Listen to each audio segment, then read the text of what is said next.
KSRTC പുതിയ തട്ടിപ്പ്. ഓൺലൈനിൽ ടിക്കറ്റ് എടുത്ത് ബസ് കയറാൻ ചെല്ലുമ്പോ കിട്ടുന്ന പണി കണ്ടോ?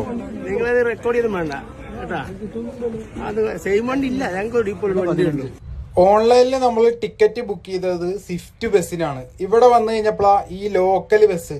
ഇതിനകത്ത് 8-10 മണിക്കൂർ എങ്ങനെ യാത്ര ചെയ്യാനാ? പൈസയും തിരിച്ചു തരൂല ഇവര്. ഇത് ഇവരുടെ സ്ഥിരം പറ്റിക്കലാണെന്ന് കുറെ ആൾക്കാർ.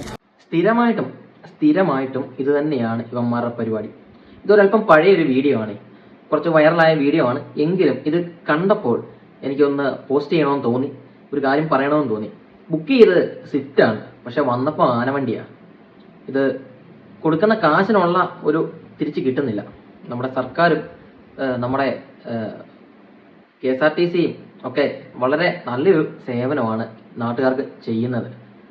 ഏതായാലും കൊള്ളാം. ഏതായാലും നമ്മുടെ ഗണേഷ് കുമാരൻ സാറ് ഇതൊക്കെ കാണുന്നുണ്ടല്ലോ. പ്രൈവറ്റ് ബസ്സുകാരുടെയും പ്രൈവറ്റ് വാഹനങ്ങളുടെയും ഒക്കെ ആൾക്കാരുടെ നെഞ്ചത്തോട്ട് കയറാൻ ഭയങ്കര എളുപ്പമാണ്.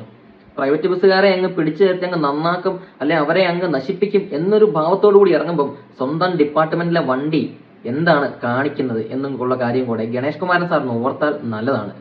കാശ് വാങ്ങിക്കുന്നത് സ്വിഫ്റ്റ് ബസ്സിന് വേണ്ടിയിട്ടുള്ള ബുക്കിംഗ് ആണ് ചെയ്തിട്ടുള്ളതെങ്കിൽ അത് തന്നെ കൊടുക്കണം. അതില്ലെന്നുണ്ടെങ്കിൽ അങ്ങനെ ഒരു ഓപ്ഷൻ അവിടെ ഒഴിവാക്കണം. തകര ബസ്സിലാണ് ഞങ്ങൾ നിങ്ങൾക്ക് വേണ്ടിയിട്ടുള്ള യാത്ര പ്രൊവൈഡ് ചെയ്യുന്നത് എന്ന് അവിടെ കാണിക്കണം. അല്ലാണ്ട് സ്വിഫ്റ്റ് ബസ്സിന്റെ പൈസ വാങ്ങിച്ചിട്ട് തകര ബസ് കൊടുത്തിട്ട് ഞങ്ങൾക്ക് ഇതേ ഉള്ളൂ, ഇതേ സൗകര്യമുള്ളൂ എന്ന് പറയുന്ന നിങ്ങളുടെ സ്റ്റാഫ്, നിങ്ങളുടെ KSRTCയുടെ സ്റ്റാഫ് പറയുന്നത് ഈ സാധനമൊക്കെ ഗണേഷ് കുമാരൻ സാറ് കണ്ടിട്ടുണ്ടായിരിക്കും, പക്ഷെ കാണാത്ത പോലെ അഭിനയിക്കും.